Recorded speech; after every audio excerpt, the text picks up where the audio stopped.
नमस्कार दोस्तों, स्वागत है आपका मेरे चैनल नॉट ओनली एस्ट्रो पर। और एक बार फिर से मैं आपके सामने हाजिर हूँ अपने ज्योतिष के विषय को लेकर। तो दोस्तों, जैसा कि पिछले वीडियोस में हम अपने भावों की चर्चा कर रहे थे, कुंडली के 12 भावों के बारे में चर्चा कर रहे थे, तो उसी क्रम में हम आज आगे बढ़ेंगे।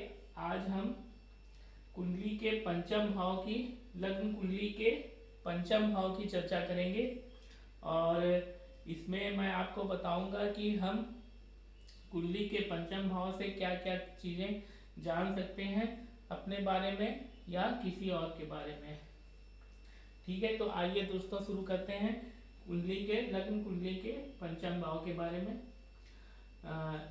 जैसा कि वैदिक ज्योतिष में और मॉडर्न ज्योतिष में भी इसको पंच कुंडली के, लग्न कुंडली के पंचम भाव को संतान भाव की संज्ञा दी जाती है। इसका एक उपनाम संतान भाव है, या फिर कहीं कहीं वैदिक ज्योतिष में इसको पुत्र भाव के नाम से जाना जाता है। तो यहाँ से क्योंकि हम संतान के बारे में जानते हैं कि संतान जातक की होगी या नहीं होगी, और संतान होगी तो संतान से सुख कैसा मिलेगा, वो हम अपने कुंडली के पंचम भाव से देख सकते हैं। ठीक है दोस्तों, जैसा कि मैंने अपने पिछले वीडियोस में बताया है कि 1 से लेके 12 तक भाव होते हैं कुंडली में। तो जो 4 पुरुषार्थ होते हैं हमारे, धर्म, अर्थ, काम, मोक्ष, वो भी इन भावों द्वारा देखे जाते हैं। और जो हमारे कुंडली का पहला भाव होता है, लग्न होता है, वो धर्म को, वो बहुत महत्वपूर्ण भाव होता है। इसी तरह पंचम भाव भी हमारी कुंडली का बहुत ही महत्वपूर्ण भाव है। लग्न पहला भाव, पंचम भाव और नवम भाव, ये हमारी कुंडली के सबसे ज़्यादा महत्वपूर्ण भाव हैं। और इनको हम त्रिकोण की संज्ञा देते हैं क्योंकि ये एक ट्रायंगल बनाते हैं। 1, 5, 9 ये हमारे कुंडली का एक ट्रायंगल बनाते हैं, तो इनको हम त्रिकोण की संज्ञा देते हैं, त्रिकोण भाव। और ये तीनों भाव धर्म के बारे में बताते हैं। अगर हमारी कुंडली का लग्न का स्वामी अगर इन भावों में बैठा है, तो ये मान के चलिए जो हमारा लग्नेश इन भावों में बैठा है, पहले में, पंचम में या नवम में, तो इसका मतलब सीधा सीधा ये है कि हमारा जन्म धार्मिक गतिविधियों में संलग्न होने के लिए हुआ है और धर्म के मार्ग पर आगे बढ़ने के लिए हुआ है। इसी तरह हम अपने लग्नेश की स्थिति जानकर किस भाव में बैठा है उसको हम देख सकते हैं। अगर अर्थ के भाव में है तो हमारा जन्म पैसा कमाने के लिए हुआ है। काम अर्थात इच्छाओं के भाव में है तो हमारा जन्म अपनी इच्छाओं को पूरा करने के लिए हुआ है। और अगर मोक्ष के भाव में है तो कर्म करते हुए मोक्ष के पथ पर आगे बढ़ने के लिए हमारा जन्म हुआ है। इस तरह से हम अपनी कुंडली के द्वारा अपने विषय में, अपने जीवन के जो परम उद्देश्य है उसके बारे में जान सकते हैं। तो हम आगे बढ़ते हैं, कुंडली के पंचम भाव की चर्चा करेंगे आज। तो ये धर्म पुरुषार्थ का भाव है और कारक इसके होते हैं बृहस्पति या गुरु। बृहस्पति ग्रह जो हमारे कुंडली के हैं बहुत ही इम्पोर्टेंट और बहुत ही शुभ ग्रह होते हैं, वो ही इस भाव के कारक होते हैं क्योंकि संतान के कारक होते हैं बृहस्पति। धर्म, जो चीज़ इस भाव पे देखी आती है उसके कारक मेनली बृहस्पति ही होते हैं। शिक्षा के कारक, ज्ञान के कारक बृहस्पति ग्रह होते हैं, इसीलिए इस भाव के कारक भी बृहस्पति ग्रह माने जाते हैं। अगर काल पुरुष की कुंडली की हम चर्चा करें तो काल पुरुष की कुंडली मेष लगन की होती है। तो यहाँ से 1 नंबर, 2 नंबर, 3 नंबर, 4 नंबर और 5 नंबर राशि, मतलब सिंह राशि यहाँ पड़ेगी। और सिंह राशि के स्वामी सूर्य हो गए, तो सूर्य भी इस भाव को रिप्रेजेंट करते हैं काल पुरुष के कुंडली के अकॉर्डिंग। ठीक है दोस्तों, हम इसकी चर्चा को आगे बढ़ाते हैं। क्या क्या देखा जाता है? संतान, जैसा कि मैंने बताया, संतान पुत्र हो या पुत्री, हम पंचम भाव से देखते हैं।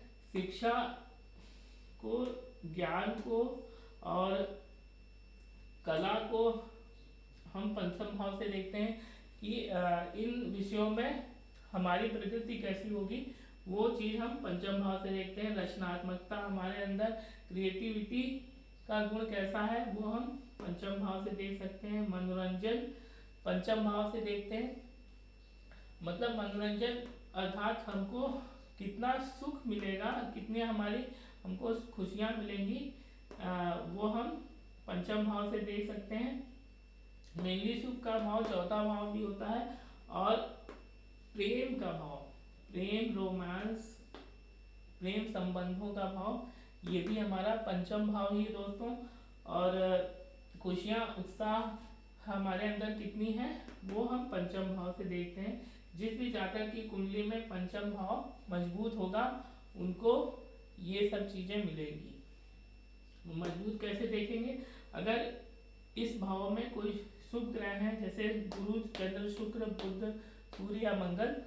सूर्य मंगल वैसे पापी ग्रह होते हैं, लेकिन मेनली ये सूर्य, चंद्र, शुक्र और बुध, अगर ये ग्रह बैठे हुए हैं तो हमारा पंचम भाव, और नीच के नहीं है, अच्छी डिग्री के हैं, कोई पाप प्रभाव में नहीं है, पाप कर्करी दोष में नहीं है। ये सब जो दोष हैं, ये मैं अपने आगे के वीडियो में बताऊंगा दोस्तों।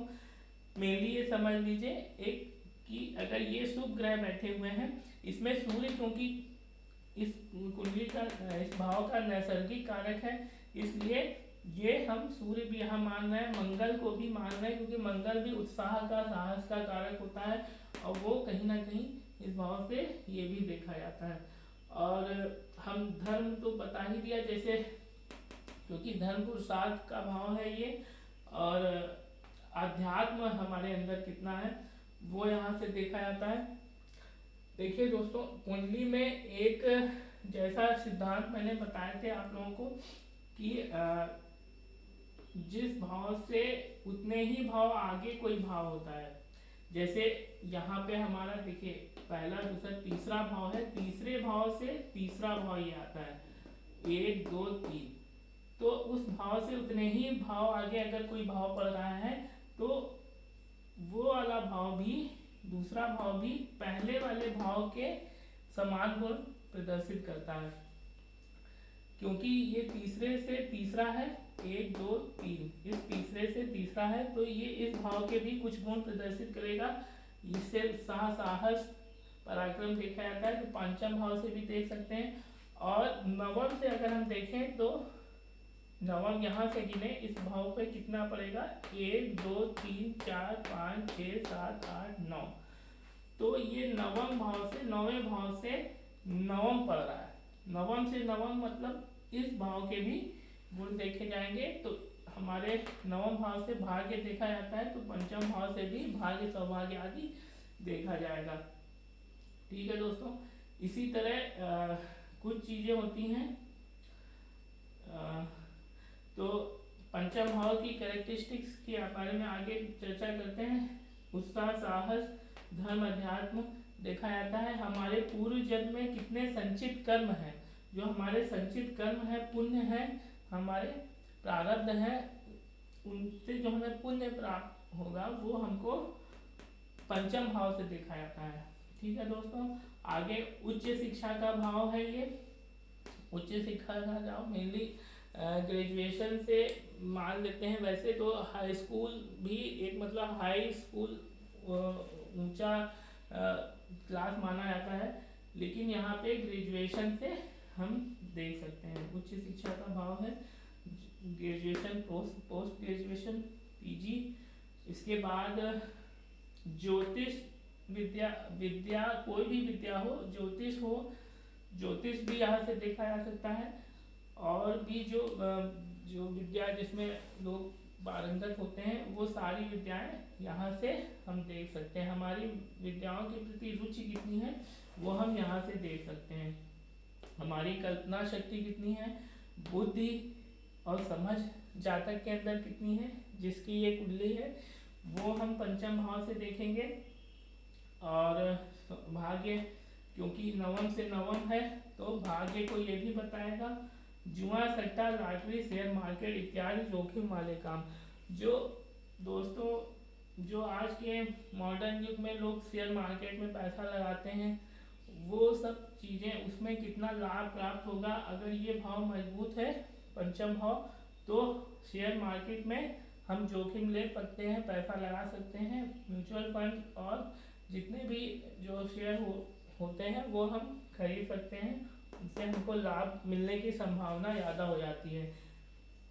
अगर पंचम भाव में कोई शुभ ग्रह है, उस पर कोई पाप प्रभाव नहीं है, उसकी डिग्रीज अच्छी है, नीच राशि में नहीं है, तो हम जोखिम ले सकते हैं। सट्टा, लॉटरी, इसमें भी लोग पैसा लगाते हैं। और देखिए दोस्तों, जनता का धन, चौथा भाव जो हमारा होता है वो जनता का भाव होता है। मतलब पब्लिक सेक्टर में जब हम जो पब्लिक रिलेशन हम लोग कर रहे हैं लोगों से, हमारा जो हमारी फील्ड में जो काम है, पब्लिक सेक्टर का वर्क है अगर, तो जो पब्लिक सेक्टर से हमको पैसा मिलता है वो एक तरह से जनता का धन जो प्राइवेट सेक्टर में जो मिलता है, वो हम अगर देखें तो चौथे भाव से, क्योंकि ये जनता का भाव होता है, इससे दूसरा होने की वजह से ये जनता का धन हो जाएगा। कोई भी भाव दोस्तों कुंडली में होता है, उससे दूसरा भाव उसकी पूंजी होती है। तो ये क्योंकि ये जनता का भाव होता है चौथा भाव, तो ये जनता का धन हो जाएगा। पब्लिक सेक्टर से हमको कितना फायदा होगा वो हम पांचवें भाव से देख सकते हैं। कर्ज, ऋण, शत्रुओं, रोगों इत्यादि से छुटकारा। ये दोस्तों जैसे कोई भी भाव है उससे पिछला भाव उसका 12वां भाव होता है। जैसे हमारा लग्न है, लग्न से पिछला भाव एक भाव पहले जो होता है वो 12वां हो गया। वैसे ही अगर हम यहाँ से गिने, ये इन चीज़ों का भाव होता है, कर्ज, ऋण, शत्रुओं और रोगों का छठा भाव होता है। यहाँ से अगर हम गिने 1 2 3 4 5 6 7 8 9 10 11 12, तो ये 12वां पड़ा।